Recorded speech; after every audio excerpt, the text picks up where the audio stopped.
Cancer పూర్తిగా నయం చేయాలంటే చేయవలసింది ఒకటేనండి, detection should be early. Stage 4లో వచ్చి నయం చేయమంటే ఎవరూ చేయలేరు. Early detection most important.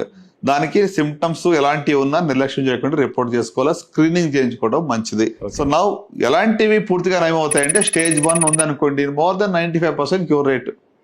Stage 2 కూడా, కొన్ని స్టేజ్ 3 కూడా 85% పైన survival rates are there. So 5 year survival rates for cancer depends again on which stage it is అనమాట. So earlier the stage cure rates are higher, right. అంటే ఇప్పుడు first స్టేజ్లో ఎప్పుడు తిరగబడదని నేను చెప్పట్లేదు, కానీ ప్రాబబిలిటీ ఆఫ్ జబ్బు తిరగబడేది స్టేజ్ 1లో ఇది less than 5%. ఇప్పుడు బ్రెస్ట్ క్యాన్సర్ లాంటిది 98-99% క్యూర్ రేట్స్ చూస్తున్నాం. లైఫ్లో దేనికి 100% ఉండదు.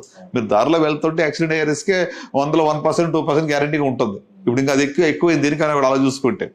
But outcomes most important point that మన వీక్షకులందరికీ నేను చెప్పాల్సింది ఏంటంటే, early diagnosis saves lives. Outcomes are directly proportional to the stage.